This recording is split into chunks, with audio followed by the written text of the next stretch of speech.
What's going on, everyone? So today we're diving into something that's been blowing up my DMs lately.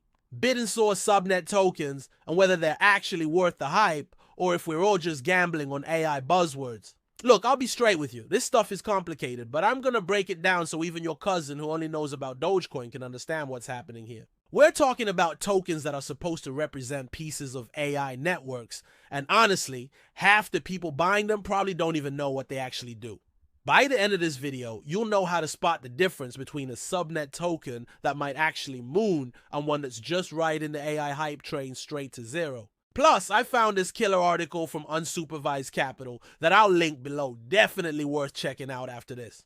Alright, let's get into it. So first things first, people keep asking me, are subnet tokens like Bitcoin? And honestly, that's like asking if Tesla stock is like gold bars. They're both valuable, but for completely different reasons. Bitcoin is basically digital gold, right? There's only ever going to be 21 million of them. The rules are set in stone, and people buy it because it's scarce, and everyone agrees it has value. It's simple. Well, as simple as revolutionary digital money can be. But subnet tokens? Dude, these things are wild. Instead of just being digital money, they represent ownership in AI networks that actually do stuff.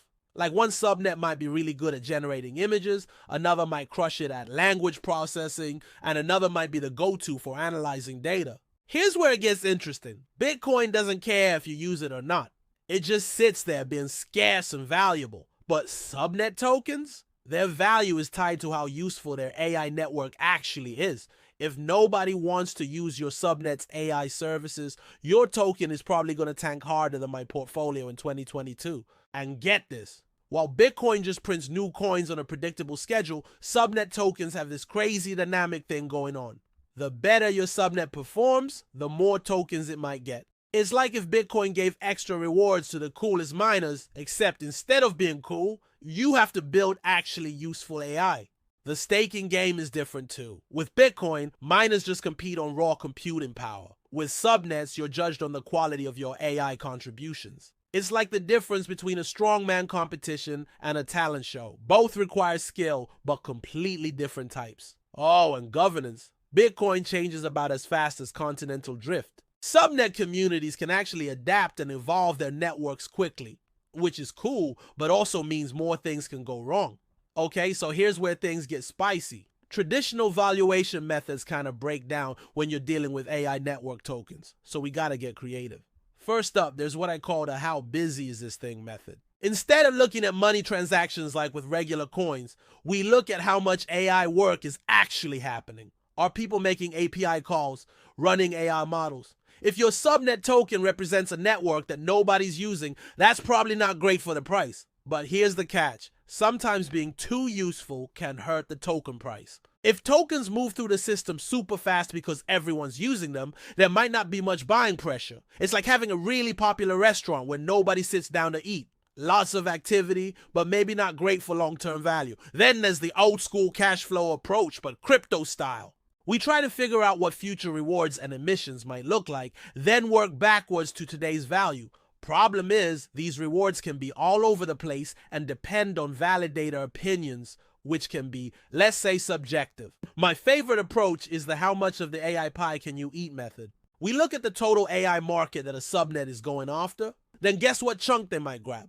Language model subnet, they're competing for a slice of the NLP market. Computer vision subnet, they want some of that image recognition money. The token value should reflect how good they are at actually capturing and monetizing that market share. There's also this network effects thing. Basically, the more people use a network, the more valuable it becomes. Think Facebook in the early days. But with subnets, we gotta be careful about who we're counting. Are we talking about miners, validators, end users?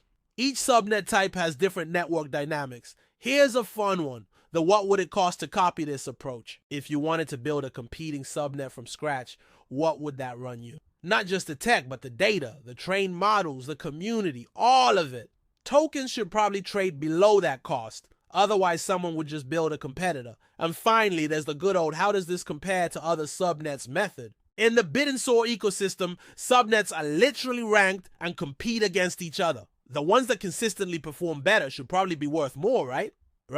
All right, let's talk about everyone's favorite three letters, APY. annual percentage yield, or as I like to call it, the number that makes people do stupid things. High APY attracts money like honey attracts bears, but here's the thing. Not all APY is created equal. Some subnet tokens are offering crazy high yields, and you gotta ask yourself, where is this money actually coming from? If the APY comes from real people paying real money to use the AI services, that's actually pretty bullish. It means there's genuine demand and revenue flowing through the system.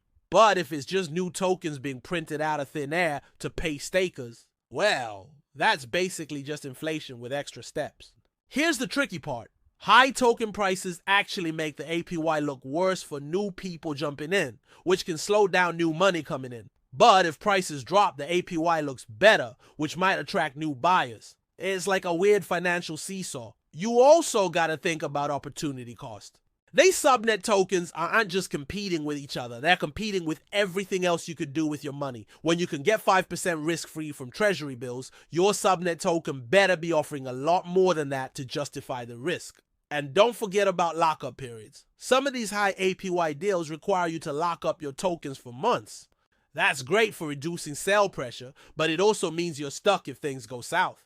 It's like being on a roller coaster. Might be fun, but you can't get off until the ride stops. Okay, here's where I might ruffle some feathers, but I gotta keep it real with you. I think most subnet tokens are currently priced on pure hopium rather than actual fundamentals. Don't get me wrong, the AI hype is real, and some of these projects are legitimately building cool stuff.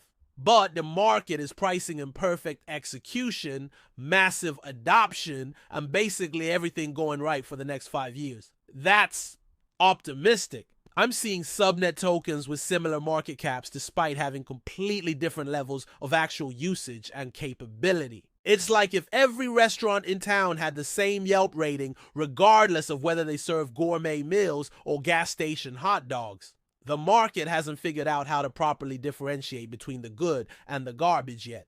Here's my controversial take. Most people buying subnet tokens right now have no idea what the underlying AI networks actually do. They see AI token and high APY and their brain turns off. That's not sustainable. But here's the flip side. The good projects in this space could absolutely explode in value. We're talking about the infrastructure layer of the AI revolution here. If a subnet becomes the go-to network for a particular type of AI service, early token holders could see massive returns. The regulatory situation is still messy too.